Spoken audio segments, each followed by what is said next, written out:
All right. And we are live. Hello, everyone. And hello, Nick. I think, Nick, you may be muted or something. You want to say Can you something? hear me now? There you go. Yes, we can. Perfect.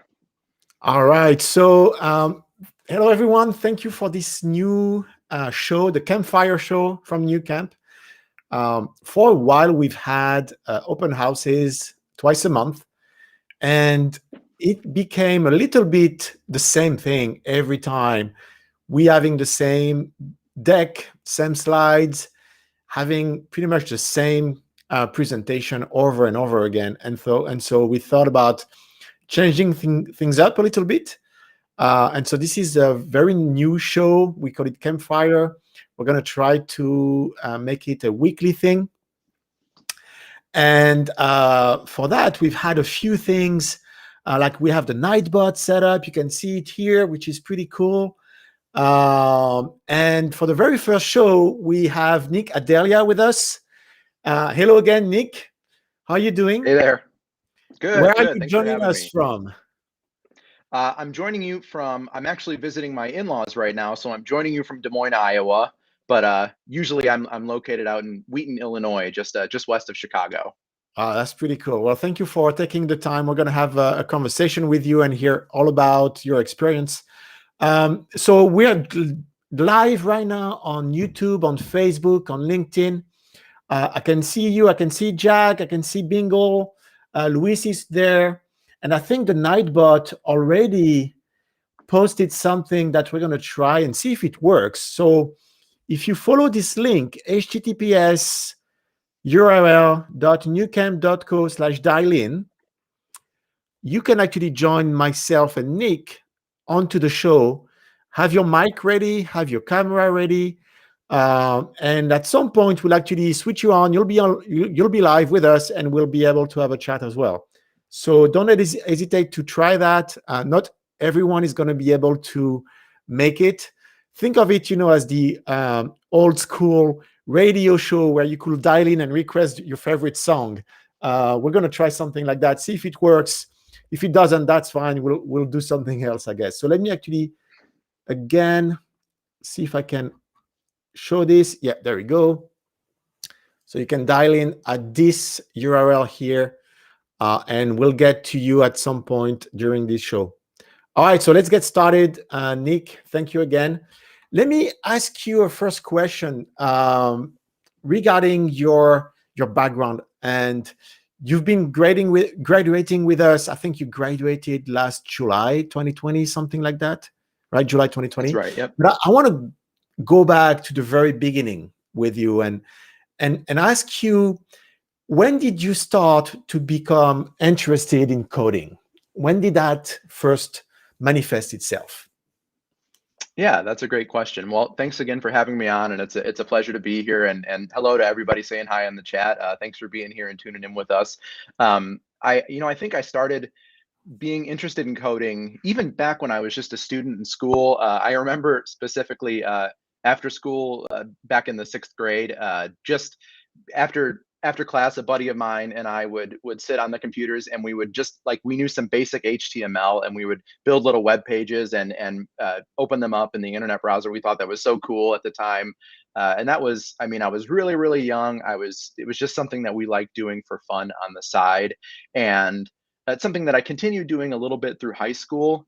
And at the time, I had a couple really influential mentors in both kind of tech and mathematics, but also in music. So for a career, I actually ended up choosing to follow music education, and ended up as a high school band director for the better part of about 6 years. And Okay. throughout that time, I did a little bit of just following coding on the side, and always had it kind of as a passion on the side, until I finally decided to pursue it through New Camp several Gotcha. years later. So what you just described reminded me of what my kids showed me one day that was years ago, when they were pretty much the age that you were at sixth grade. And they were telling me, hey, dad, I've hacked Google. And they were super proud because, they go to the browser, they do view source code, or they inspect the document, like they're told how to do that. And then they change, of course, the text that's in the HTML document on their browser. And so for them, they had done something completely amazing, which was hacking the Google homepage. So you like that, and then you decided to go into music. So why did you pick music education, and why did you pick actually to be a professor, an educator, versus kind of pursuing that coding path? I think it's interesting because I think there are a lot of similarities between the two paths, even though they're really radically different. Both of these paths, music and mathematics and programming and all of these things, there's an aspect of problem solving. I think those who excel the most in these fields are good at doing so in a group. Certainly, there are elements where you can do these things by yourselves and be your super genius or super musician, but the people who really excel at them are the ones that are willing to work together, are willing to learn together, study together, make music together. And that communication, being able to solve problems, being able to think on your feet and just tackle things head on and not be afraid to make mistakes and learn from them, those are all elements that I think really present themselves in the world of music, but also in the world of programming. And so, even though, again, the subject matters themselves were so radically different, as I learned one, I felt like I was excelling in the other. Or even when I was Interesting. going back to school for programming, I felt like I was making connections like, oh, I remember doing this in a very different way, but I remember doing this in music school, for example. So it was a different path, but a lot of similarities between the two. Yeah, and I remember we wrote an article about your journey on the website, and reading it, I saw that you really you really showed those parallels during your interview process. I think you impressed the interviewers, showing how much parallel you were driving between those two worlds, right? Can you tell us, I mean, without jumping the gun on the end of your journey, but that's actually maybe a good thing to do now. How did you use that comparison during your interview process when you got your first coding job? I think that, again, anytime that you can make that connection to show that you're pulling in skills from a different career and a different field set and be able to leverage that in your next career, looking at a career in tech or what have you, that's always really valuable because we're all coming from a place where we have this knowledge outside of the realm of tech or outside of the realm of programming. So to be able to say, every single day as a teacher and as somebody in the world of music, I'm working with other people. I have to, we have to tackle problems together. We have to solve this together and come to a compromise. The aspect of being in a rehearsal with a bunch of musicians, we're all looking at the same music, but we're adding different aspects to it and fixing things together. That's just like the concept of mob programming. And yes, again, the subject matter is very different, but for somebody who is coming from a completely different field who knew nothing about mob programming, I remember being in the interview, and part of my interview process involved a little bit of mob programming, and immediately it was like, oh, like I've done this before. We were looking at a sheet of music instead of code on a screen, but it was the same exact concept. And the more parallels you can draw, whether that's in music or whatever career somebody is coming from, the more you're able to, I think, bridge that gap even to somebody who doesn't know anything about your previous career path, and hopefully impress them enough that you're maybe looking at a new career field here and Yeah, no, to maybe line up a job. that's incredible. And we've had actually a few musicians join Nucamp and really very much sharing the same experience that you're sharing with us. And right now, actually, Anthony Johnson is also kind of echoing what you're saying, coming from a music production background and feeling those parallels between those two worlds. That's pretty great. I want to say, bingo, come on, do it. Click the link. It's this one. Join us. We'll get to you. But that'll be fun. I want to see if that works. Hey, Jack, thanks for being here as well. Yeah, so what we're talking about here is, if you're interested, if you want to try that with us, you can dial in with the mic and camera on. Go to url.nucamp.co/dial in, and you'll be on the show with myself and Nick. All right, so Nick, that's very much that was your world, the music world, the education world. Before, I guess you had the bug to code again. So can you tell us about when did it start for you to think about, okay, I'm hearing you really loved your job actually, or being a musician in the past. What made you want to change, or what made you, I guess, first learn to code again? And how did you get into that, I'll say, mindset of wanting to transition away from music and into coding? How did that happen? Yeah, that's a really great question. And hey, Shabbos, I see you in the chat there. Good to see you too. Um, it's it was a really kind of a slow process and a building process. And I think the one big takeaway is something about a career in music or tech or all these things. There are so many of things that work in parallel and can still be done. So something I knew is that I wanted my career itself to change, but I didn't want my passion itself to change or to be entirely affected. So I figured if I was able to move forward with a full-time role in tech, then I could still teach lessons on the side and be a musician and perform in gigs on the side too. And what it came down to was precisely that, the ability to still leverage those things Mm, outside of the schedule that I had currently been maintaining as an educator. I have the utmost respect for people who educate and continue to educate, whether it's in music education or outside of it, especially in the world that we find ourselves in right now. It's nuts out there for educators, and if you know one, be sure to pat them on the back and give them your love, because there's times are changing, and it's tough for a lot of folks out there. And I realized that at least for me personally, I didn't think it was going to be sustainable for the long run as much as I loved it. And I love teaching and I love working with my students. So I was looking for a way that I could turn coding into a full-time career, because I knew I loved it, while at the same time still leverage that. So I am happy to say, like, fast forwarding way ahead, I still have a side hustle. Being a musician, I'm a performing drummer. I play as much as I can, as well as write a little bit of music. And I'm still able to teach some lessons on the side, yeah, teaching drum lessons, and that's really fulfilling. While I also get to have the schedule that works for me better and for my family in the world of programming. So that's it. That happened. I kind of started to have that realization, I would say, to fully answer your question. I would say probably 2018, 2019. oh And wow. that's when we started to look into Yeah. these different career and camp opportunities. I realized, it wouldn't be sustainable for me to go back to a full-time school when I already had a full-time career. My wife was working full-time. And so we started to hunt down boot camps and different opportunities together. And actually, funny enough, it was my wife who found Nucamp. It popped up as an ad for her. I don't know, maybe the microphone overheard her and spit back an ad for her instead. So she's like, "Hey, have you checked out this new camp?"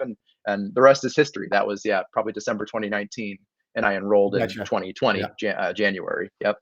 Okay. So, while you're answering some of the questions I had for you, so you made the decision to kind of flip it, right? Instead of doing coding on the side and then being a full-time music teacher, flipping it, and it's great to hear that you're successful doing that. How did you really get started? Did you go straight to a coding bootcamp, or did you learn online first? Like, did you tutorials or stuff like that? You want to help us, like, or help the people that are here? Like, how did you actually really get serious about it? What was the moment you think that you got serious and yeah, and started to make your personal investment, I would say, in this path? Yeah, that's a great question. I would say that there were several years leading up to this where just on the side I was trying to learn things, and I was building up my skill set.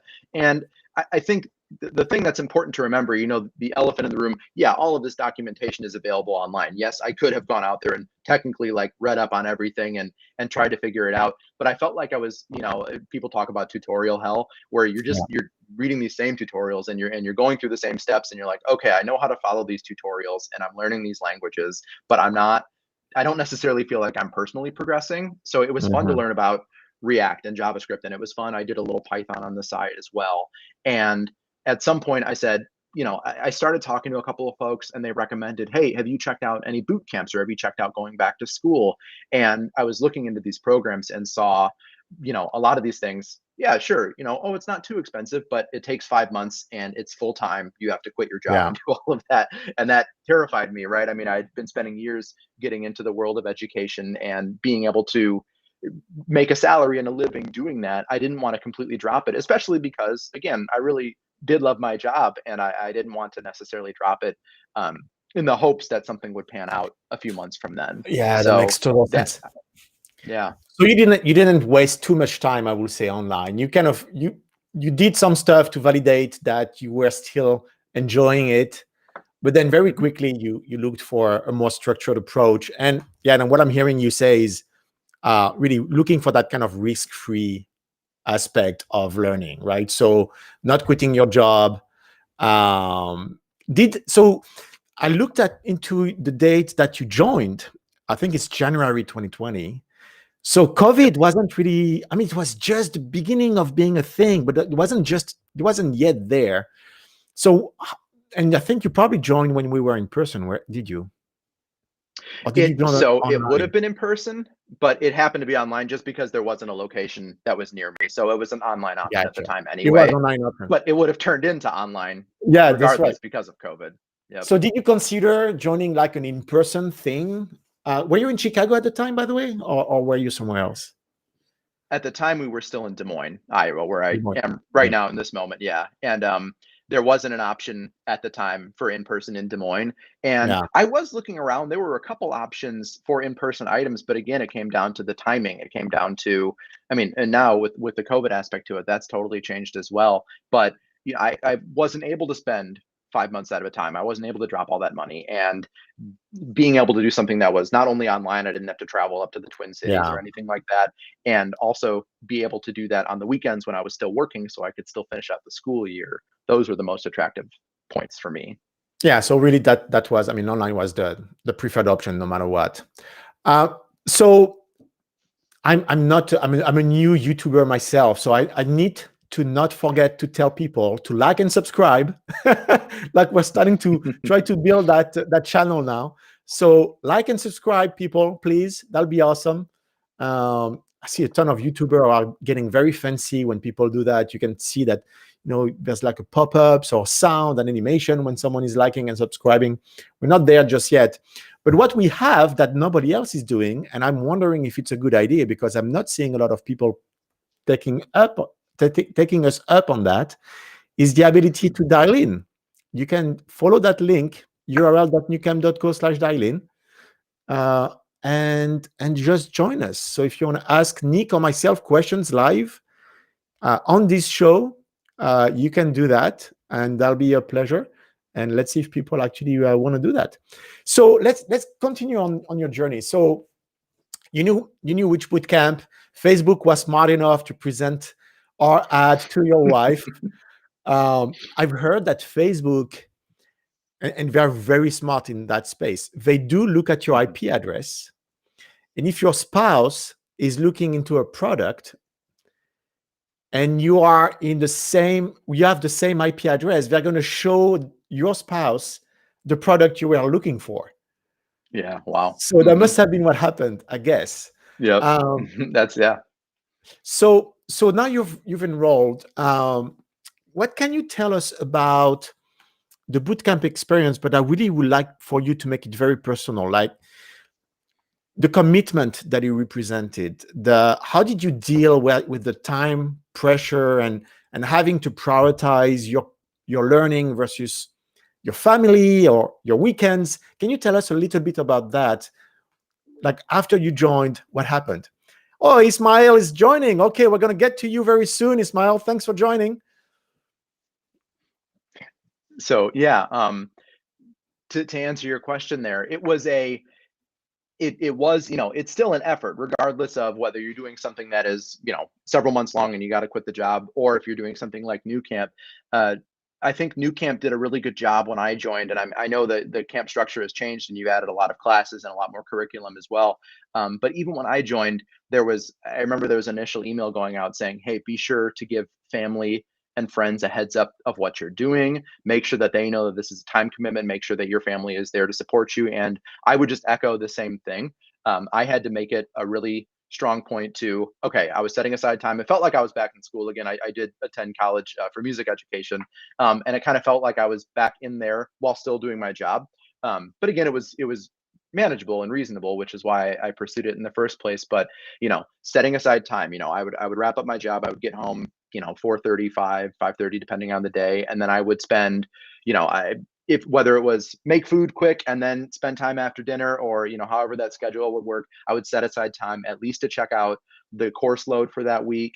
I would either front load it or back load it, depending on what I was doing that week, or the material itself, especially going into React. And our instructor gave us a heads up, hey, React is going to be tougher than the average course. Make sure you're looking ahead and front load if you can. So there were weeks where I was staying up later to make sure that I could make that happen. And there were weeks where I would have to, sign on earlier or do it, before work if the morning worked out better for me, items like that. And just making sure that I was putting aside that time to make it happen, because it did end up being, right, like you're back at school while you're also still doing your job. And so it was a lot of work, but it was reasonable. And I think the cool part about that, this flipped classroom concept, is that you've got the pacing. You set up the pacing yourself, as opposed to the school saying on Monday you have to do this, on Tuesday you have to do this, right? You're pacing it however you need to. And so there were times where, like, let's say, right, I was a band director. Monday nights were always concert nights for us. So I knew, yep, Monday's off the books. I'm not going to get home until 10 p.m. those nights, and it's not going to happen. So, okay, not the end of the world, but Tuesday, Wednesday, Thursday, Friday are going to be a little busier for me on those weeks, as opposed to being able to separate items out. And yeah, just making sure that my wife was always kept abreast of the situation and knew, hey, I'm going to spend, this is a really tough week for React, and the concept is a little trickier for me, so I might be on a couple more hours this week. Appreciate your love and support while I'm doing that. Friends wanting to have social events and go out and all those things pre-COVID. Then hey, would love to join you, but the homework is kicking my butt this week. I'm learning a lot, but I got to make sure I figure that out first. So being able to balance that, yeah, there were weeks that were tougher than others, and then there were weeks where thankfully it'd be one of those weeks where it clicked a little bit more, and so you'd have a little bit more free time. But there's always that back and forth. There's sacrifices that are made, and the more you can leverage your social and relationships and family and friends, and just make sure that everybody's working together with you, I think it's surmountable for anybody. Yeah, that's very smart. I mean, you have 7 days, and you're going to have to spread the load across those 7 days in a way that works for you. And some weeks is changing, but the worst that can happen is, cramming everything down on a Friday evening because you have the workshop on the Saturday. We'll get back to that. So I want to try this thing. Ismail has just joined us. So Ismail. Yes. You are live. Yep. How are you doing? I'm doing well, alhamdulillah. How you guys doing? Very good. Thanks for joining us. Welcome. Thank you. What do you want to talk about, or do you have a question for Nick or myself? Well, Nick, how you doing, Nick? First of all, thank you for making time. I know it sounds like you got a very busy schedule too. As a matter of fact, I'm actually doing my Nucamp activities for the week, so I can get ready for tomorrow for the workshop. But your experience is quite interesting. As you can tell, I'm kind of advanced in age a little bit. I'm being told that after 20 some years as a QA automation architect, I can't become a developer. This is what I'm being told. And I'm a guy, I love artificial intelligence. I love actually software development, and I want to be a Python developer. So how did you break through getting out of that box that people wanted to shove you in? How did you break out of that? That's a great question. First off, thanks. Yeah, thank you for tuning in, Ismail. Nice to meet you, and thanks for your question. Man, find folks who are outside of that box and throw that box in the garbage. Like those folks are already in the garbage, are already in the box with, they shove themselves into that box, and they clearly want to keep you there. I think if you leverage your connections and find the folks who want to take those chances and want to help you, those are the folks that you need to spend your time around. And as much as Nucamp helped me from a tech and from a learning perspective, I think another thing that you can do from a personal perspective is network and leverage those connections to the best of your ability. All it takes is you find that one warm connect where you can say, hey, I'm interested in this. I'm going to do anything that I need to make it happen.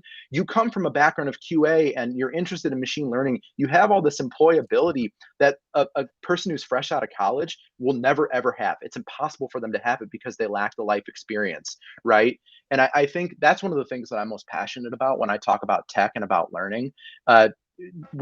we're not coming from a place, we don't have, as we go through Nucamp, we're learning these libraries, and we're learning this software and this development tips, but it will take time for us to catch up to those folks who are 22 years old, fresh out of a computer science degree. Yeah, we might not have that right away, but again, what are all these other skills that we're bringing to the table that they literally can never have at their age and with their lack of experience? So you come in and you're able to show that, and you find one person who's able to take a chance on you, who's willing and says, this person has all of the employability I need, and I know that they're going to be reliable, and they have the gumption and the enthusiasm.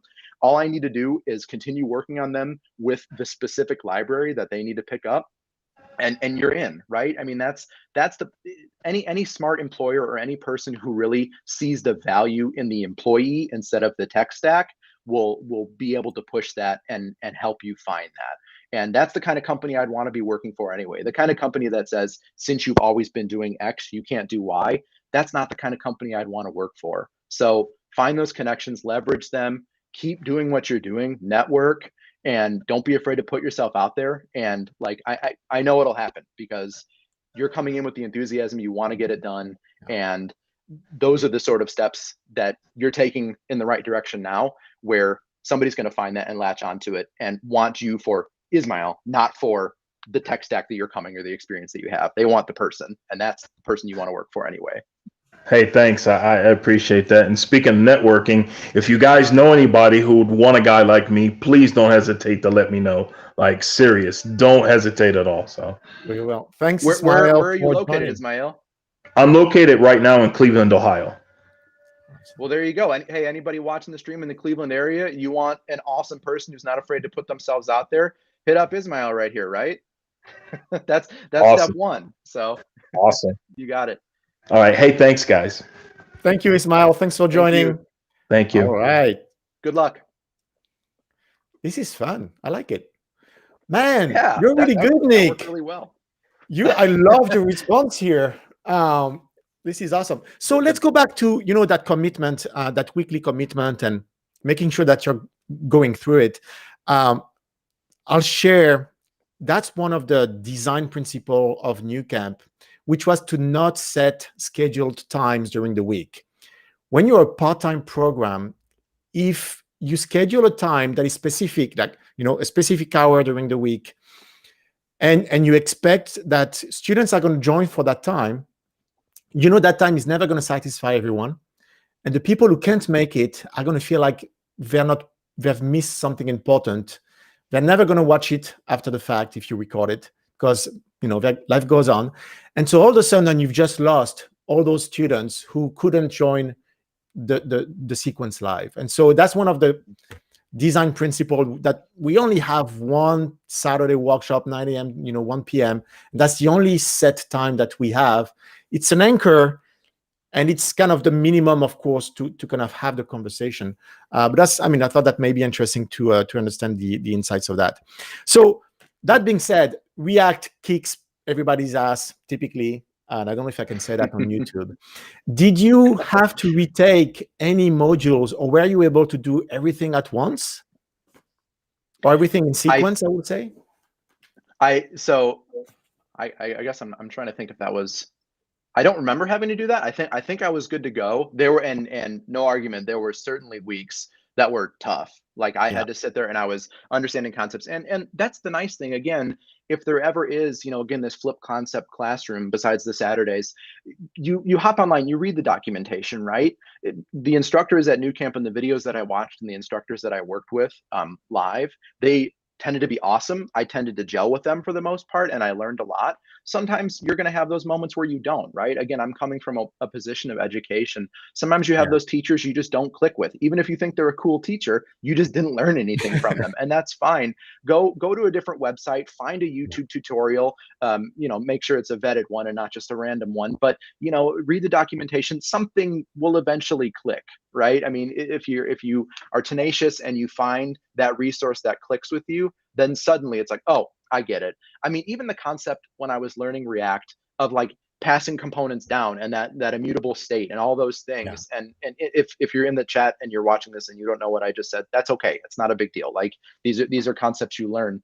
But these, these high level React concepts I heard about, I was just sitting there like, I don't get it. That's not how HTML works. That's not how JavaScript works. Like it was far enough away that it just took me time and time just to sit down and read it. And I truly don't remember the moment when, item XYZ started to click, but it was like, okay, I'll watch this tutorial. That kind of helped. I'll watch this. Oh, let me go talk to somebody online. Oh, and then, suddenly you read something and it clicks. So Yeah. there's going to be moments where you struggle. There's going to be moments where you pick it up fast, but it's leveraging all the resources that you have, including through Nucamp, that make Yeah, there's always a delay, and people have a hard time with it, where there's a natural tendency when you're learning something that you actually really want to understand what you're learning right there, right? And it's normal. I mean, that's what we've been, trained to do. Like, you learn something, you understand, to the next thing that you're going to learn that you understand.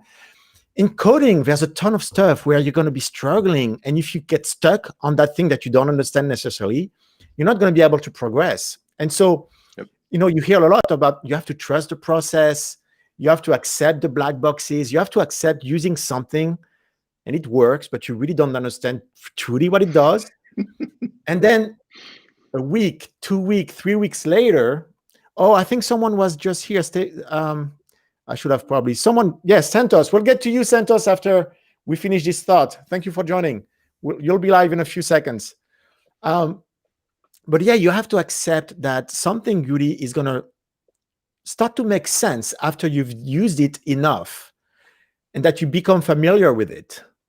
It's weird, right? It's like, I guess, I don't know if there's something that you can relate to. I mean, in the music world, do you have that type of phenomenon where you do something, you don't understand it, and then finally you understand it and you have the light bulb moment? Do you see that happening in the music space as well? In music, there's certain points where maybe when you're working with a professor or you're working on a concept and they might say, hey, you should play that note this way, or you should hold the instrument this way, and nobody ever tells you why at the moment, especially when you're just starting out. And I mean, yeah, this is a great example. I mean, so a lot of students will start playing an instrument in 5th or 6th grade, or maybe you picked up a sport in 6th or 7th grade, and they say, hey, you need to hold the ball, throw the ball like this, or hold the instrument, play the instrument like this. You don't know why. You know it makes a noise, but you don't know why you did that. Then 5 years down the road, you've been doing that every single day, and suddenly you learn the theory behind it, or it suddenly clicks like, oh, that's why I've been doing this. Or to be able to explain that to somebody else and say, well, the reason that we do it this way, the best practice is this, is because, and then suddenly that moment clicks. That's a great moment to have. But I can't tell you how many times in both music as teaching beginning musicians, but also in my current job as a software engineer. I mean, this happens almost daily, I want to say. And this is right. This is the thing that everybody's working for in the chat. I have a full-time career in software engineering, and there are moments for somebody on my team where we're pair programming and they'll write something, and I'll be like, why did you do that? And they're like, don't worry about it. Like, you'll. Yeah. Yeah, it'll make sense at one point. You're freezing a little bit sometimes. I don't know if it's on my end or yours. You just have to stick with it. Know that eventually you'll learn more as time goes on. Yeah, that's great. So let's actually, Santos, we're going to bring you in if you're ready for it.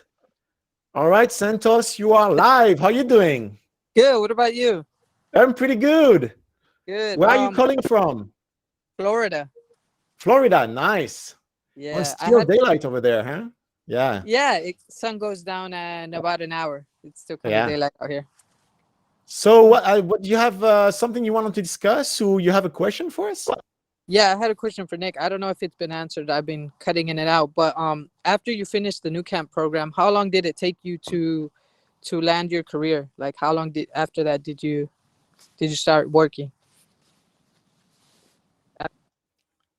So that's a really good question. And yeah, we haven't quite gotten to that. I know Ludo was kind of building to that a little bit. It was an interesting thing for me because I actually kind of cemented the steps for my career while I was still in Nucamp, because I was just doing, and I mean, this is a point that I want to drive home for everybody in the chat. I was doing just a stupid amount of networking. Like, I was ruthless, and I tried to connect with everybody that I possibly could, whether in or outside of Nucamp. And it kind of planted the seeds to where it was late February, early March, I want to say, where I was able to connect with this employer who more or less put me in a contractor role. And then while I was in that contractor role, I was able to leverage more connections, and the right folks heard about it. And I was able to land a role that then began in September. So, I mean, if you want to, technically speaking, I found a job in September, but that was built out of a contractor role that started in June. So it worked really quickly for me, and I'm happy to say it. That's luck of the draw to a certain extent, but I think a lot of that is leveraging the skills that you learn in Nucamp and beyond, and continuing to network, both the resources that you find in and out of Nucamp, and just being tenacious and not being afraid to put yourself out there. I saw a couple folks suggest in the chat, if you don't have a LinkedIn yet, build one. If you have one and you're only using it to keep your resume updated, use it more. Reach out to folks, cold connect with people. The nice thing about LinkedIn is that if you connect with somebody, they get another connection too. Very rarely are people going to turn down a connection on LinkedIn. So leverage that. Post about what you're learning about, post updates, post little tutorials of stuff that you've learned and want to share with other people. People start to catch on, and you start to see some rumblings, and suddenly the right person hears and you get a phone call, right? Internships, somebody just posted in the chat, like, don't be afraid to leverage that. Folks who are aware of internships, that's huge. So keep leveraging that. And for me, like I said, that timing worked out in that way, but it might be shorter, might be longer. And as long as you keep leveraging the connections that you have, there's always that opportunity there. Really great advice. So you said you started networking while you were doing the boot camp? Absolutely. And the nice thing about networking, I think some people get spooked and think you need to go in and say, here's all the languages I know, here's all the information I want a job. You don't need to go approach networking like that. I mean, at least that's what I always thought it was. For me, it was finding somebody in the Des Moines area who had a software development background. And I just reached out and I said, tell me about your job. What do you do? What do you like about it? What do you hate about it? Do you like the company you work for? Should I work for that company? Do you have any recommendations of who I can reach out to? Every single networking opportunity that I set up, I would end it with the same question, which is, can I get a name from you of a colleague or an acquaintance that you think would help me in my journey here? Wow. Every single time. My very first networking connection ever, I got 3 names out of it. Out of each of those 3, I got 1 or 2 more. I think within a month, I had met with 20 people. And to be clear, I was a teacher, but I still don't think I'm the most socially uppity. Like, I don't know. It was very weird for me at first. Like, I'm gonna go meet a random stranger and talk to them about the job that I want to have one day. Yeah. Like, it weirded me out. Like, but you'd be surprised. You meet with the right folks in the right crowd. Like, this community in general, the knowledge base is built on people helping each other, not on people climbing. This isn't like a marketing or like a dog eat dog world. People want to help each other, and because it makes them better, it makes you better. And so you keep connecting with those people, and eventually you find a person who says, hey, you know what? I appreciate what you're going for here. I want to introduce you to so-and-so because they're looking for somebody who has looking for a skill set like yours. So it makes a huge difference. Yeah. Where are you at, Santos, in your journey? I'm actually starting. I have a meeting set up to speak with an advisor, November 6th, 12th, upcoming week. And then I noticed I got an email for this Campfire, and I was like, hey, let me check it out, see what's going on. It's really great, hearing the resources, learning everything about it. It's pretty great. Cool. Well, we're looking forward to seeing you in the camp, hopefully. Thanks for joining, Santos. Thank you for having me. All right. Thank you. Good luck.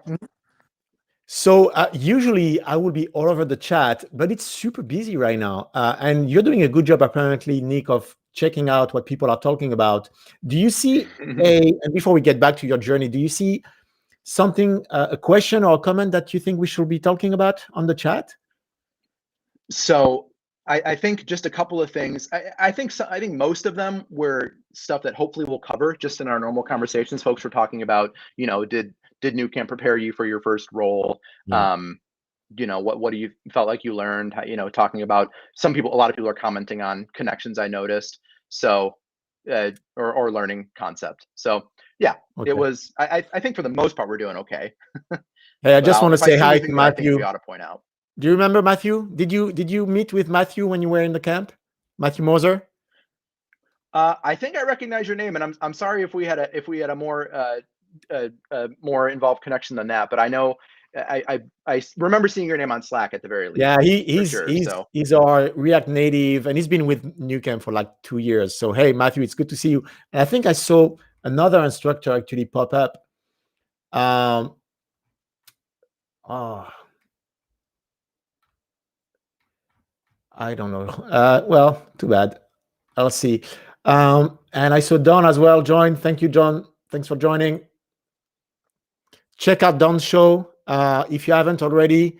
It's a great podcast and YouTube channel for anyone looking into learning to code, period. A ton of reviews of coding bootcamps and also a ton of additional content on being a self-taught developer. So check it out.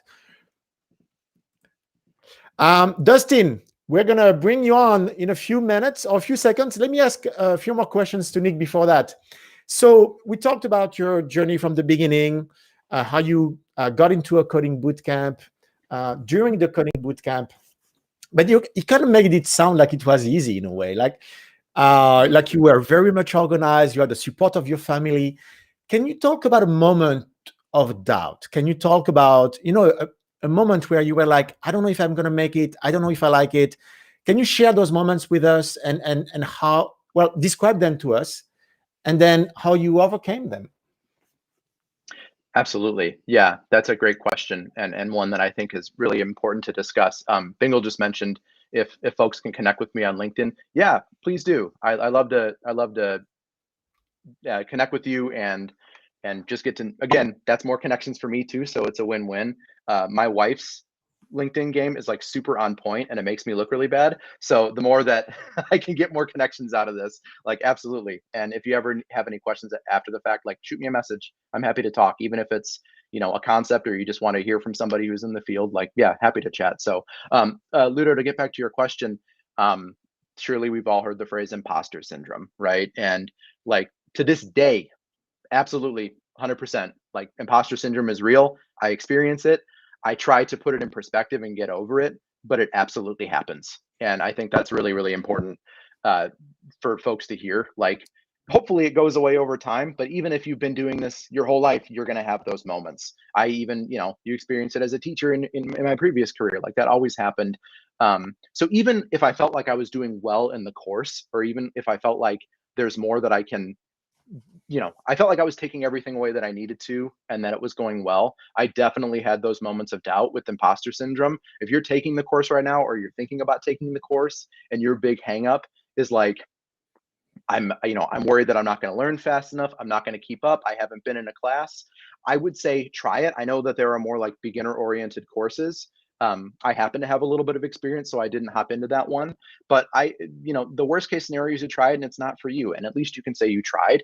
But as part of your networking, I mean, feel free to ask that question, folks, when you're talking to people. I guarantee you, everybody you talk to is going to have those moments of doubt. And when you have them, leverage outside sources, leverage the support of family and friends. If you're fortunate enough to surround yourself with folks, those moments of doubt happen, and sometimes you can overcome them more easily than others, and sometimes you feel like you're getting kind of trapped in them. So So you started to get spooked experience by that that during the bootcamp, right? It wasn't after the bootcamp when you were starting to look for a job. During the bootcamp, even you were like, you had that imposter syndrome. Interesting. Totally, 100%. You'd see something, or especially like right at the beginning of learning a new language, I felt like I would see the code on the page, or they would show an example, and I'm like, this might as well be not written in English. I have no idea what I'm looking at here. This is completely. And then you have that moment where you're just reading through it, and you're like, there's going to be a whole unit on this, for the next 8-10 weeks. Like, I can't remember the length of time, but you're like, how am I going to learn any of this? I don't know any of this at all right now. And that is real. I mean, 100% during the camp, I felt that. Nearly at the start of every single new course, I felt that, or even in the middle of it, end of it, it happens. Great. Hey, there's a conversation right now, a controversy a little bit around like us sending folks online. I don't know that I want to get into it, but just to be clear, we've invited people who have expressed interest in the bootcamp. We've invited people on our Slack community. and anyone pretty much who clicked reminder on the YouTube. There's tons of people here. There's folks from Nucamp, there's instructors from Nucamp, people interested. But I don't think we have anyone trying to hard sell. That's pretty much what we avoid to do at all costs. So anyway, I thought it would be good to mention that. Hey, Dustin, we're going to bring you on. All right. Hello, Dustin. How are you doing? Hey, guys. Hey, how's it going? Pretty good. Oh, yeah, there's a delay between your video and your audio. I don't know if it's going to catch up, but we can hear you fine.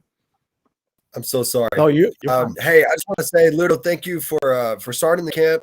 I'm currently in the fundamental camp, and Cool. This is the coolest option that I've seen so far for myself. So I just want to say thank you. Thank you. I appreciate that. Nick, you just basically talked about what I was wanting to call in about. I'm in the fundamental course right now, week 3, just beginning JavaScript. Yep. Never JavaScript in my life, and so I feel a bit overwhelmed, and I feel that imposter syndrome very, very much. My question really is that I want to go on to the full stack camp, but this is basically all of the information that I know is just what I've learned the last 3 weeks, and I've done some other things like your free code camp and some other things like that. But I'm worried that I don't have enough knowledge with just the fundamental boot camp to be able to dive directly into that. Would you guys suggest that I maybe take a couple months and really dig deep and try to do some self-learning before I go on to the next one? Or do you think it's okay to still be confused with Java and some other things to be able to go into it? I just don't want to overwhelm myself, because I'm also a teacher. I'm a full-time teacher as well, wanting to make the switch eventually.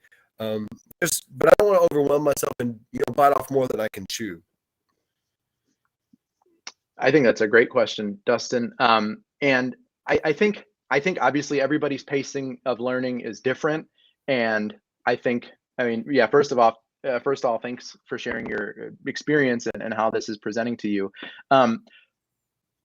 Personally, I knew enough JavaScript to be dangerous going into the full stack course, but, and correct me if I'm wrong, Ludo, when I did the full stack course, we started doing a little bit of like bootstrap libraries, things like that. Is that still the case? Yes. So yes. what I would say is, when I first jumped into it from the fundamentals, and again, I didn't take the fundamentals, I just hopped right into full stack. There is enough, I think it builds up slowly enough, for at least in my experience, where you're still able to practice a lot of that going into it. So you're still kind of learning some of those basics. So if you feel like, at least, and again, this is for me personally, I'm not trying to sell you on this.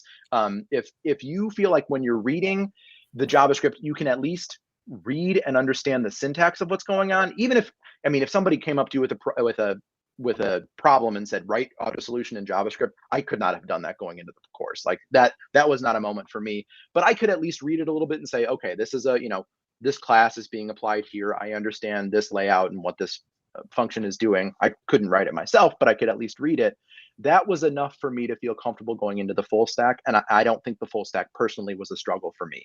And this is just me being totally honest with how the full stack course started. So if you feel like you're okay reading it, I would say you're probably fine. At the same time, if I would say look into some libraries and look into some examples of things like Bootstrap and things like JavaScript libraries and design libraries on top of that. Just read the documentation. And if it doesn't seem totally overwhelming, I would say go for it. But again, at the same time, I'm not trying to sell you anything. So you also, if you're a teacher, we're looking kind of into the end of the year here. Maybe you take these next couple of months to finish out the school year. And then over the summer, when you've got a little bit more time, you can dig into it. I say, kind of go with your heart at that point. But for me, if you can read it, I'd say do it. Yeah, but that's just me. Let me, if you don't mind, Nick, let me add a few things on top of that. Yeah, please. So the first 4 weeks of web development fundamentals, the level of JavaScript that we teach here is really what we call vanilla JavaScript. It's not even advanced JavaScript in terms of what you will learn ES6 or things like that. So you should feel comfortable with what you've learned at the end of the 4 weeks. If you feel not comfortable with what you just learned in a way that you feel like you didn't necessarily understand how JavaScript works, that will be an indication that you probably want to spend more time on those really basics before jumping into the the full stack bootcamp. There's another indicator that will help you is we ask you actually to pass a test. When you register, we ask you, hey, take that test. 25 questions, you should have a score that is higher than 85%. And it's actually a great indicator. If you don't score 85% after taking the 4 weeks bootcamp, that probably means you want to spend a bit more time with those fundamentals. And the test that I'm talking about is very much a JavaScript test. It goes into DOM manipulation. So it's a quite advanced test. And so that's another indicator for you. And then I will say, if you're in no rush, I will actually really spend more time between the end of your fundamentals and the full stack to, I don't know, take an online course on JavaScript and solidify that knowledge, right? If you're in no rush to complete, because it's going to make everything else that much easier for you. And if you don't feel good about starting a program and you don't feel comfortable and you have doubt, imposter syndrome is going to hit you no matter what, but you want to start from a good place where mentally you feel prepared, I will say. So do what you feel is needed to feel prepared. And you have those indicators that are going to help you along the way, especially the test. If you don't hit 85%, that's a great indicator that you need to work more on those fundamentals. Awesome. Thank you. And I'm not in a huge rush, but I do have a goal of being I want to be hired by August 2022. That's my goal. And I think I got you. So I have quite a bit of time here, but I was wanting to start you have a course starting January 10th on that one. And I was just August. I think I could you want to be hired by August. Correct. 22. Yeah. So that's five months starting from January. That's like January, February, March, April, May, and then you give yourself 3 months to be hired. Yes, sir. I don't know if that's reasonable or not. I need to really know if that's reasonable or it's, we talk about statistics. Some people make it, some people don't. Most people, it's gonna take us about 6 months. You've probably heard that before. Sure. But these are statistics. So I don't know your special situation. I don't know how much you're gonna put into it. I don't know. I mean, there's a lot that depends on you at the end of the day. And so 3 months it's aggressive, definitely. But it's not unheard of as well. So yeah. Okay, cool. Thank you. And once again, man, I appreciate both of you guys coming on. And this has been really successful, I think, so far. So thank you. Yeah, for the first one, it's not too bad. That's doing great. Y'all doing well, great. Nick is a fantastic guest. So yeah, it's pretty cool. All Thanks right. for stopping by, Dustin. Appreciate it. Thanks, guys. Yeah, the imposter syndrome, that's hitting a lot of people. So let me check. So, well, we've talked about your experience during the bootcamp. Now you finished, you graduated. You had a ton of networking, and you were pretty, I wouldn't say lucky, because luck has nothing to do with it. It's your hard work, but you got a job pretty quick. Tell us about those interviews that you went through. And I know you really impressed the company and the hiring manager. Can you tell us a little bit what made the difference for you? Yeah, absolutely. I think that something that made a big difference, again, they knew coming into it, just because it wasn't I'm not saying that it's impossible to send in an application cold to a company you've never worked with or never spoken to before and get an interview and get hired. That absolutely could happen. And I hope it does for everybody out there listening.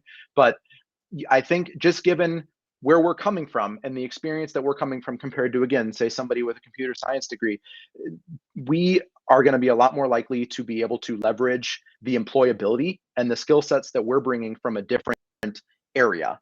And a lot of the time, that's not going to be these hard skills. You're not going to be able to say, yep, I'm the expert in Python. Everybody comes to me for Python. No, you're learning it, right? You're graduating from a course and you have this knowledge, but you still have a lot to build on. So being able to find that connection where they understand that and they're saying, hey, we want to still make sure that you're capable of doing this, understanding that you're going to grow into this because we like you as a potential employee and as somebody that we want to have as a teammate, not because you are the Python expert, not because you are the JavaScript expert. So with that in mind, I will say that during this interview, I made it a point to connect with these folks. I showed them that I was the kind of person that you would want to work with, not just somebody who is going to get in there and churn out these tickets one by one because I'm the world's best JavaScript programmer. I know I'm not. Imposter syndrome, it always creeps back in. But at the same time, you're able to go in and say, hey, I'm excited to work with you to show that you're capable of growing, show how quick this turnaround is with Nucamp, right? You took the initiative to go back and join a camp by yourself, and you learned it while still holding your full-time job. You didn't just go attend college courses because, well, I guess that's what you do after high school, right? No, I mean, you did it. You're doing a career change. That in and of itself shows initiative that a lot of people lack. So going in with that helped a lot, just kind of that perspective. And then the interview itself, it's a really awesome company. It is the company that I'm working for still, Principal Financial Group. And the interview itself, they mainly wanted to make sure that I was comfortable in a language of my choice. They just wanted to know that I could read code and could apply some logic to it. So this is somewhat progressive. And I really appreciated it because not every company does this. You'll see those giant textbooks of like, here are the most common interview questions, and you have to memorize all these algorithms. Yeah, those exist. And I'm not saying you can't get a job by doing that, but I was able to find a company who was willing to work with me, and they said, okay, we're going to let you choose the language. I chose JavaScript, and they're going to say, here's a problem. We want you to look at it for the next 10 minutes. We're going to mob on it after you look at it for a couple minutes here. And you're able to use any source you want to on the internet, like, any tutorial or read the documentation or whatever. We're not going to help you solve it. We'll walk you through it or try some ideas with you, but you're driving this mobbing session. Let's figure this problem out. That's, again, I was really happy that was my experience in an interview, because that's the kind of company I want to work for. And we worked on it together because this is a real life situation. This is how you're going to solve problems when you're working, especially when you're starting out as a graduate. So Yeah. There are certainly interviews that are tougher than that, and like more intense and memorize these algorithms and all that. But I think being able to go in as a warm connection and say, hey, you already know that I'm interested, my employability, and that I'm coming out of a boot camp, so I'm not going to know everything, but compared to somebody who's been going to school for years and years, but I have a skill set that I'm growing really rapidly. I have all this support and I'm ready to learn. That I think kind of set me apart from just the average person coming in, with this piece of paper. Yeah, with this no, degree. that's a great insight. So it reminds me of a conversation I had several months ago. We're trying to build bridges and connections with employers, but that one was actually with a consulting company offering apprenticeship, Accenture actually. And the question is, why should we care? Why should we hire as an apprentice a Nucamp graduate? And my answer was, you have to realize that what those people just went through. They join a part-time program because they already have busy full-time. They have a job, they may not like the job, but they're busy full-time. Most of them have a family. And on top of that, they went through an experience that really required their attention, their commitment, that demonstrated their grit. And so I said, the people that are graduating from the program have shown so much resilience and grit that it's already a reason for you to actually really care about those people. And so that's kind of the argument you can make, right? It's the whole journey is tough, and tough enough that when you've proven something to yourself and to the potential employer already. The second thing is, this is also what I like to do when I'm hiring engineers. I give a takeaway piece of work, and I ask them to work on a problem, and then we look at the code together. And the truth is, when you ask a question about the code and how the developer is going to respond to those, you'll know immediately if he or she was the one writing the code. That'll be immediate when you ask questions about why did you do it this way and why not this way, and like, is this really working the way you should be working on things like that. But it's true that it's so much closer to a real life situation, right? Right. Closing on a ticket. And to be honest with you, it's a code review that I will be doing with any junior or more senior developer before pushing to production. You look at the code, you ask questions: what is the code doing? Why it is not doing it another way? And so you just, doing that play and kind of trying that. And what's super important as well, I find, it's not just that one conversation, but sometimes actually I have two conversations. The first conversation is me giving feedback on the code and what needs to change. And then we agree a week later to actually have another conversation, because there I want to know how much the conversation went and if the person internalize the feedback and produce better code as a result. Again, very similar to a code review. And and kind of doing a cycle of review and seeing if it gets any better. So yeah, thank you very much for that. So boy, it goes fast. We are just on time. It's 4 p.m. I have one more question if you still have time, actually, something that we didn't cover. Do you still around? Do you still have time for one more question? Oh, and I think we lost you. You're going. Are you still here, Nick? Dang it. I'm not sure if it's me or Ludo, but there's a slow connection somewhere. Yeah, I can hear you now. Okay, but your video is not that. Is it me or is it? Or please, someone on the chat, tell us. Is it my audio, my video? Is it Nick's video? All right, doesn't matter. Can you hear me now, Nick? Can you hear me now? No, you cannot hear me now. Dang it. All right, so well, I think we're going to end it here then. Let me actually text Nick. Nick, can you hear me now? Oh, it's Nick's video? Yeah, it's Nick. Okay, gotcha. All right. Okay. All right. Well, my next question for Nick was, can you tell us about the first few weeks? I can hear you now. Okay, good. You're back. Are you back? Yes. Okay. Oh, there we go. I just got a million messages saying it's me. So thank you. I'm back. That's okay. I got your messages now. Okay. So one last question, and hopefully you will be able to get through it with your connection. Tell us about your first few weeks in the job, right? It's day one, it's week one, it's new gig, new career. What does it feel like? The very first word that comes to mind is terrifying.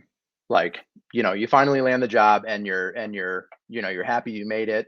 And then that first day comes, and any confidence that you manage to instill in yourself on that first day, like you walk in and you get assigned a ticket, or somebody starts talking in a stand-up meeting, for example, which is pretty common in like the agile methodology.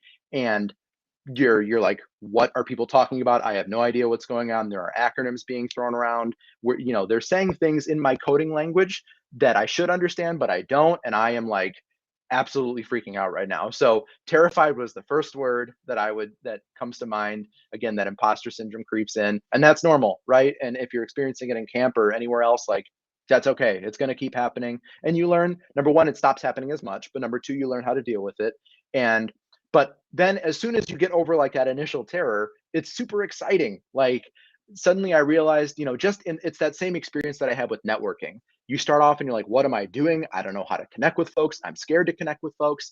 And then you do a couple of these sessions and you're like, I'm learning a lot from these people and they want to see me succeed. And I'm really enjoying it, even though I'm still, it's still a little kind of makes you nervous. Well, that same thing happens in that first week.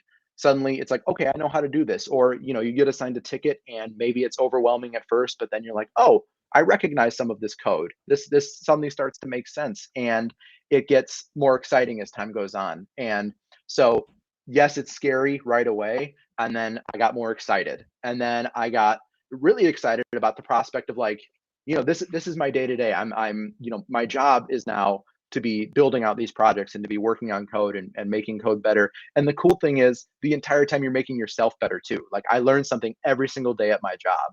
And it also, in a weird way, just from a personal level, I started to get to scratch the itch of teaching other people things, right? I started working with other people, being a mentor. And that was really, really big for me as well. And not only as time goes on and I'm becoming more of a mentor after a year of being in my role, but also because when you're like, for example, I'm kind of the front end. I'm one of the front end engineers on my team.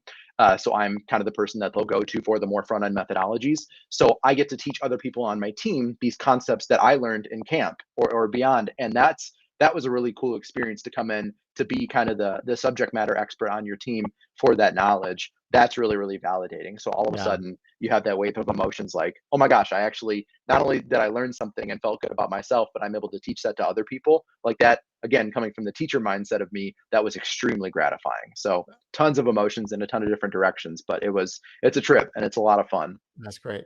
How long did that period of, I'm guessing, daily stress last for you? Like, how long did it take you to feel more at ease and maybe, sleep better at night and stuff like that? Right. Realistically, I mean, it's going to be different for everybody. I'd say, I mean, that daily stress where I was really, really nervous about everything, probably a week or two.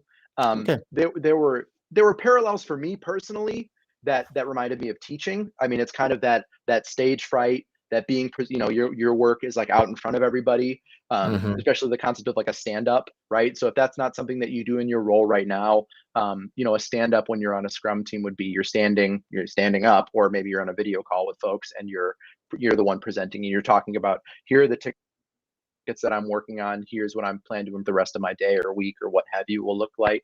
um, that can be scary for folks if you've never been in a role like that before in your current position. For me, it wasn't too bad because, again, coming from a teacher role, I'm used to standing in front of a bunch of people telling them what I'm Yeah. doing or what they need to be doing. So I would imagine it would take longer for those folks, and that's totally normal. Again, it just depends on where you're coming from and what your comfort level is. But 1 week is For not me, bad at all.